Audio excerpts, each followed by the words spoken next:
I podcast di LCN Sport.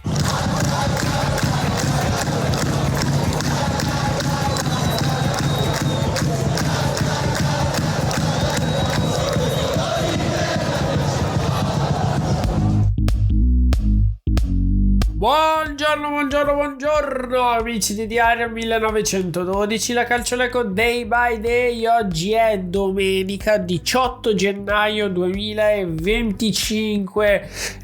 Popcorn. Ieri si sono scoppiati sicuramente i popcorn dalle parti di Consiglio, che ieri avevo detto sta facendo una buona stagione. Ecco, ieri tutto male, quello che poteva andare male per la Dolomiti Bellunesi, che sinceramente è stata troppa poca cosa dalla metà campo in giù, soprattutto perché dalla metà campo in su secondo me non hanno fatto una cattiva partita, per tenere botta a un Lecco molto cinico, che comunque è andato in rete ai primi 2 tiri che ha fatto in porta, e quindi questo è sicuramente un fattore. Certo, se poi il 3 diventa un regalone, totalmente 100% regalo, diventa complesso portare a casa punti per una squadra che prima di tutto deve difendere bene e poi colpire in contropiede, soprattutto per quelle che erano le disponibilità offensive per Mister Bonati, che non era in panchina. Lo ricordo, c'era Mister Comi.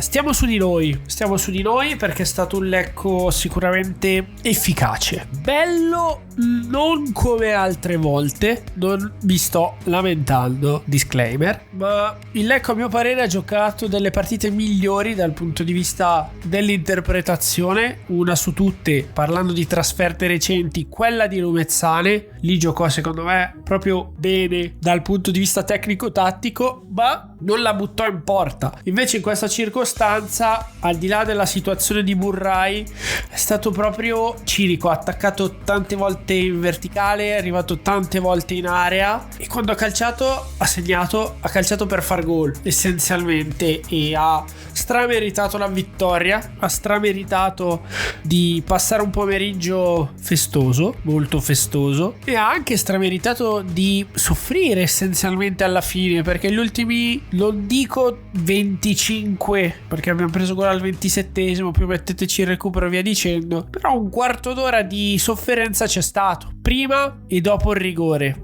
perché comunque Furlan ha dovuto fare delle parate. Sul rigore prendiamo un'imbarcata che poi, a mio parere, fossimo stati su una situazione di risultato in bilico, l'arbitro l'avrebbe riguardata qualche volta in più, perché rispetto a quello che era apparso inizialmente, poi a revisione fatta con comunque il frame by frame, l'intervento sicuramente è tra virgolette violento, nel senso che Tanco arriva molto veloce alle spalle dell'attaccante, però prende palla, poi prende anche tutto il resto. A mio parere lì non si sbaglia mai, perché dar rigore ci sta e non darlo a termini di regolamento ci sarebbe stato, quindi molto a discrezione dell'arbitro, secondo me anche molto figlio del fatto che la partita comunque era indirizzata, sostanzialmente chiusa, e non so, magari il non darlo sarebbe passato un pochino come accanimento, quindi non è a mio parere una decisione errata, come non lo sarebbe stata nemmeno se il rigore non fosse stato assegnato. Siamo proprio in quelle situazioni di borderline. A impatto l'avrei dato anch'io dal campo, anche perché io ero molto più lontano, ma esattamente dietro l'arbitro,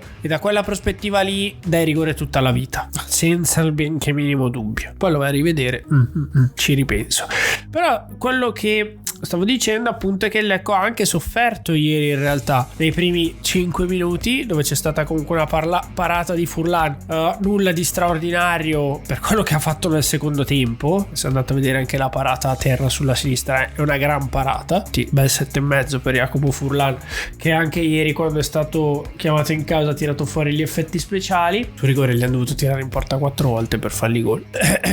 Insomma, abbastanza sintomatico. Però appunto per 60 minuti essenzialmente è stato un Lecco molto efficace. Un Lecco è stato in grado di esprimere un'efficacia da grande squadra. questa categoria il giocare bene premia fino a un certo punto, premia chi è efficace col risultato, chi difende forte, chi difende bene e chi è efficace nel colpire l'avversario sui suoi punti deboli. Questa è proprio la base di questa categoria. Ho visto il Vicenza tante volte quest'anno, prendo una su tutte la partita con la Triestina delle ultime settimane. Il Vicenza vince con Tribuzzi che stoppa, rientra, calcia, deviazione gol sul primo palo. Non c'è chissà che cosa, c'è anche un po' di fortuna, così come c'è la fortuna che sul tiro di Metlica porta Mondonico ad alzare la palla di mezzo metro, un metro, e metterla sotto l'incrocio dei pali. Pizzico di fortuna c'è sempre, ma come dicevo anche nei giorni scorsi, il pizzico di fortuna arriva quando semini. Se non semini, il pizzico di fortuna non basta per portare a casa i risultati. Quindi la prova del Lecco è stata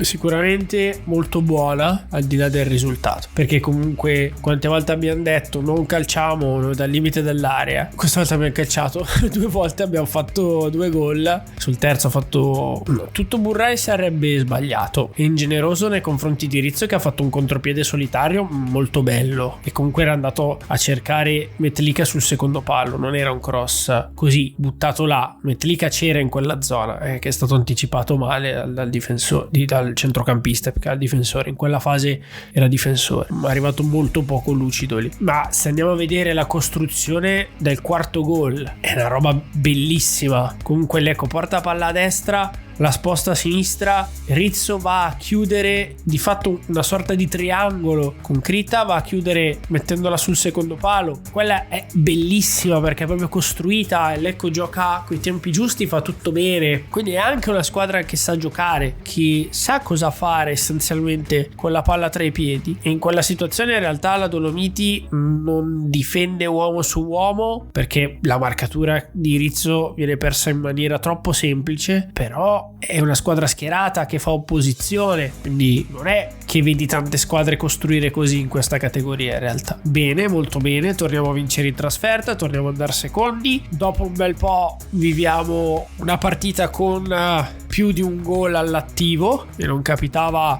da svariate settimane, e tutto sommato io mi sentivo che potesse arrivare una partita del genere. Poi non lo dici perché sennò te le tieni per te certe cose, se passi per gufo, però non lo so, quando si va lì, inaugurazione, che comunque secondo me un pochino crea della pressione su chi poi gioca in casa, clima di festa che forse un po' distacca dalla partita, si dà quasi per scontato che debba arrivare il risultato, e via dicendo. E quindi un po' mi aspettavo che potesse uscire una gara del genere, perché a parte che capita durante la stagione di vivere delle partite così, dove ti riesce veramente tutto, come anche è stato con l'Arzignano non tante settimane fa, ma perché secondo me stavamo anche vivendo una fase di semina in realtà di alcune cose che ieri sono sbucate dal terreno come dei bei germogli, e speriamo che continuino a crescere. Di solito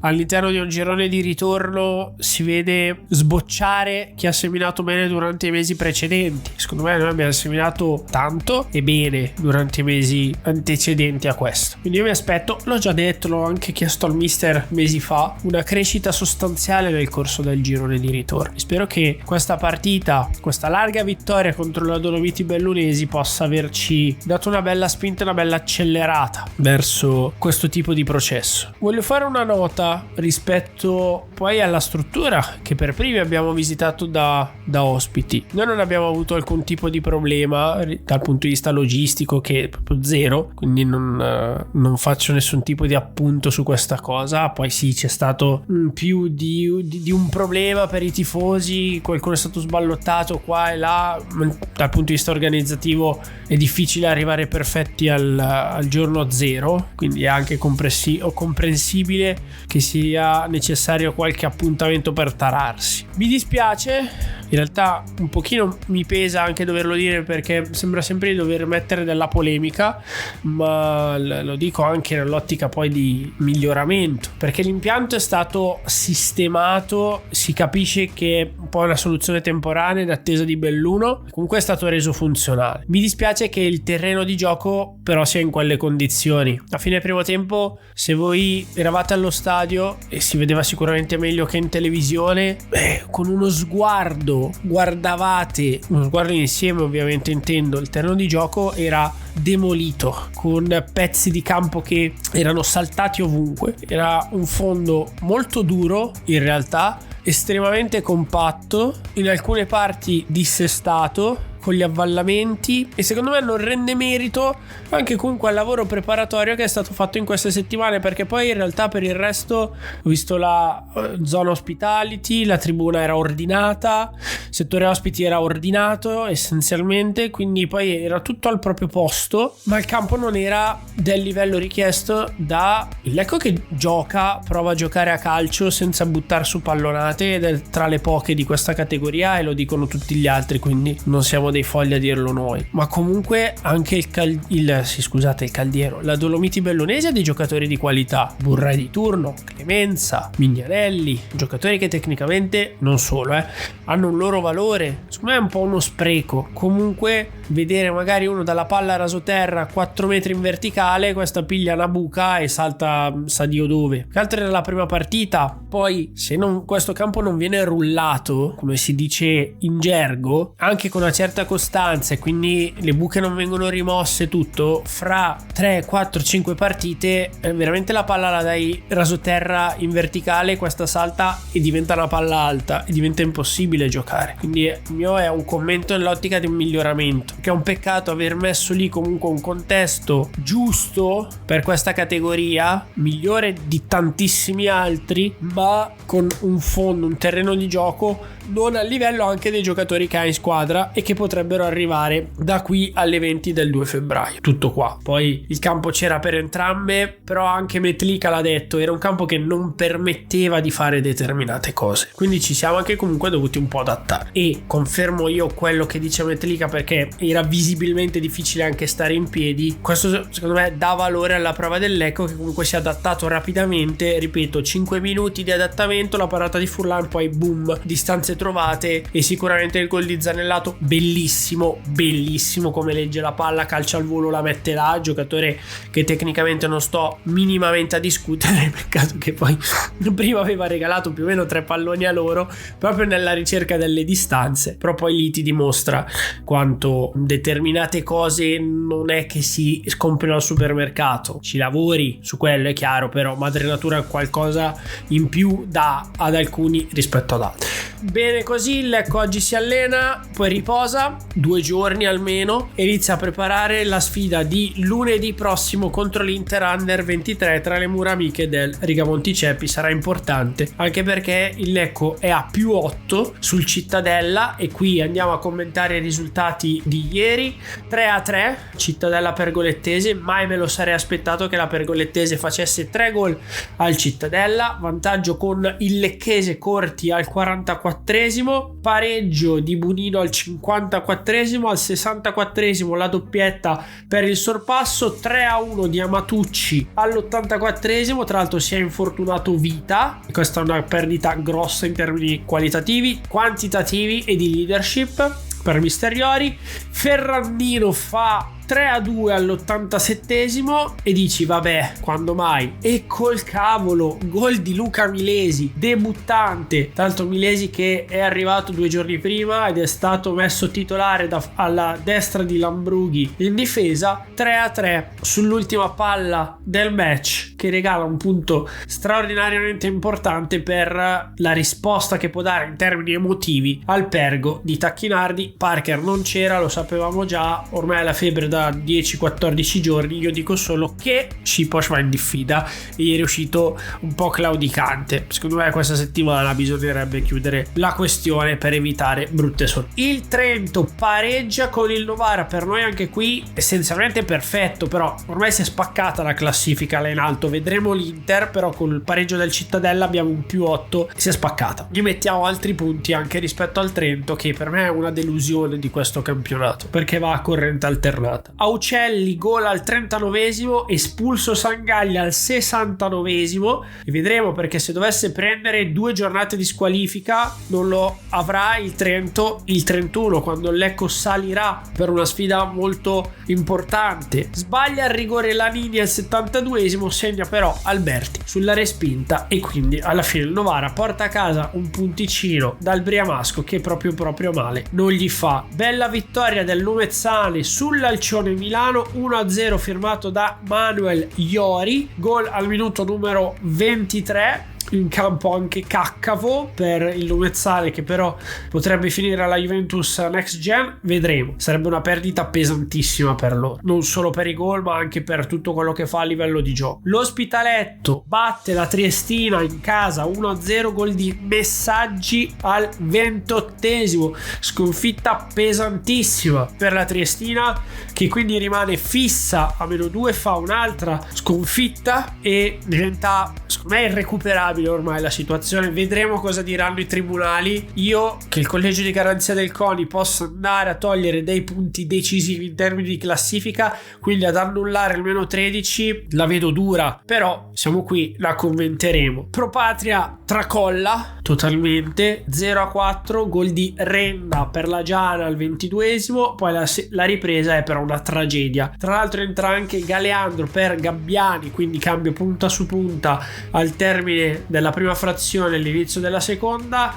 Segna Colombara al 75esimo, Ferri al minuto numero 85, fa pure doppietta il difensore centrale ospite al 93esimo, quindi Giana che passeggia, nel caso di dirlo, sulla Pro Patria. Mi dispiace dirlo, non è sfottò, ma in realtà è anche dispiacere, perché guardo sempre oltre la rivalità e quindi questa zona della classifica diventa complessa. Oggi ci saranno altre partite, ora vi dirò quali, però la Triestina rimane a -2, la Pro Patria rimane a 12, settima sconfitta di fila, 0 su 5 punti, 0 su 15 per essere precisi, punti per Bolzoni in questo suo percorso. Il Pergo sale a 16, oggi ci sarà la Virtus, ci sarà l'Albino Leffe e vedremo un po' cosa succederà. Anche la Dolomiti viene un po' risucchiata all'indietro dopo il passo falso di ieri con il Lecco. Oggi 4 gare: Arzignano Vicenza, Guffia